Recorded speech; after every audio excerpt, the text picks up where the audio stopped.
கர்த்தருக்கு ஸ்தோத்திரம். கர்த்தர் உங்களை ஆசீர்வதிப்பாராக. பைபிளில் ஒரு வசனம் இருக்குது, அதிக பேச்சினால் பாவம் இல்லாமல் போகாது.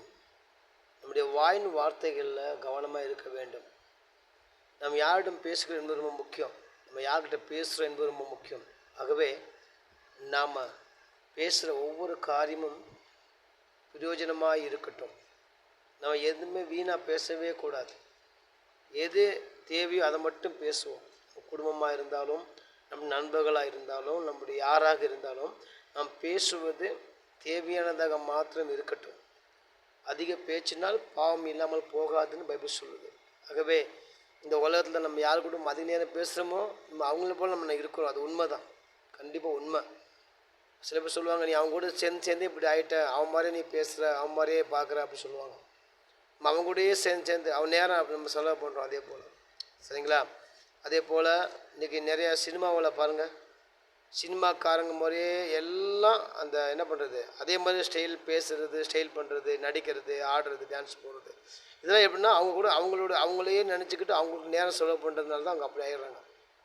நாமளும் தேவனோடு அதிகம் பேசுவோம், கர்த்தரோடு இயேசுவோடு அதிகம் பேசுவோம், நமக்குள்ளே இருக்கிற பரிசுத்த ஆவியானவரோடு அதிகமாக பேசுவோம். ஆமாம், இப்படி நம்ம நேரம் அதிகமாக பேசிட்டு அவரை போல் நம்ம மாறுவோம். அவர்கிட்ட இருக்கிற வல்லமை, வரங்கள், அபிஷேகம் நம்மளை அது பற்றி பிடிக்கும். அவருடைய குணங்கள் நமக்குள்ளே வரும். ஆகவே இந்த உலகத்தில் நம்ம தேவையில்லாத பேசுறதை விட்டுட்டு, மனிதர்களிடம் அதிகமாக பேசுவதை விட்டுட்டு, மனுஷன் ஏன் பேசக்கூடாது? மனுஷன் இன்றைக்கி பேச்சு ஒரு மாதிரி பேசுவான், நாளைக்கு ஒரு பேச்சு பேசுவான். அவங்க ரொம்ப நேரம் பேசுறதை விட தேவையானதை பேசிட்டு தேவையில்லாததெல்லாம் பேசாமல் அமைதியாக இருப்பது நல்லது. சாந்த குணமுள்ளவர்கள் பூமியை சுதந்திரிப்பார்கள் பைபிள் சொல்லுகிறது. சாந்தமாக நம்ம இருக்கும் பொழுது கண்டிப்பாக பூமியை நம்ம என்ன பண்ண சுதந்திரிப்போம். பைபிள் ஒரு நாள் போய் சொல்லாது. சாந்தமாக அமைதியாக இருந்து தேவையான மாத்திரம் பேசுவோம். தேவனோடு கூட பேசுவோம். இந்த வானத்தை பூமியை படைச்சரோடு கூட பேசுவோம். உங்களையும் என்னையும் படைச்சரோடு கூட பேசுவோம். இப்படி பேசினீங்கன்னா நம்ம ஜெயிச்சிருவோம். கர்த்தர் கடவுள் இயேசு பேசுறது நம்ம கேட்டால் நம்ம நல்லா இருப்போம். உலகத்தின் மக்கள் பேசுகிற பேச்சை கேட்டால் நம்ம சோர்ந்து போயிடுவோம், மனவேதனை அடைவோம், கவலைப்படுவோம். நம்ம எந்திரிச்சு மேலே வர முடியாது, நம்ம உற்சாகம் எந்த காரியம் செய்ய முடியாது. அதனால் கடவுள் நம்மகிட்ட அன்பாய் பேசுவார், வல்லமையோடு வரங்களோடு பேசுவார், நம்மளை உருவாக்கி பேசுவார், நம்மளை ஆசீர்வாதத்தை பேசுவார்.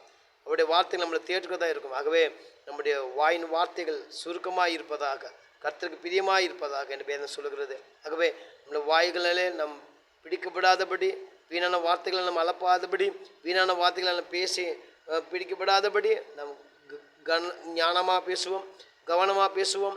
யார்கிட்ட பேசுகிறோம் என்று யோசித்து பேசுவோம். பேசுவது யார், நமக்கு முன்பாக ஏற்று நிற்கிறவங்க, எதிரி முன்னே நிற்கிறவங்க யார், யார்கிட்ட பேசணும் நினச்சிக்கிட்டு பேசணும். நம்மக்கிட்ட நம்ம பேச ஒன்று கடவுள்கிட்ட பேசிட்டா நம்ம ரொம்ப ஆசிரியப்பட்ட மக்களாக நம்ம இருப்போம். சரிங்களா? ஆகவே கர்த்தர் உங்களை ஆசைப்படும். இந்த ஆலோசனை நீங்கள், இது தேவனுடைய ஆலோசனை, கடவுளுடைய ஆலோசனை. இந்த ஆலோசனை நீங்கள் கேட்டு அதன்படி நானும் நீங்களும் அனுப்ப என்றால் நம்மளே உலகத்தில் எல்லாத்தோட பாக்கியவான்கள். பணக்காரன், படித்தவன், பெரிய ஜாதி சொல்கிறவங்க, பெரிய கூட்டம் வச்சுருக்கவங்க, பெரிய பதவியில் இருக்கிறவங்க, இவங்க எல்லாத்தையும் விட கடவுளுடைய ஆசீர்வாதத்தை பெற்றுக்கொண்டு தான் பாக்கியவான். கர்த்தருக்கு ஸ்தோத்திரம். இதை பார்க்குற உங்களையும் ஆண்டவர் ஆசீர்வதிப்பாராக. ஸ்தோத்திரம்.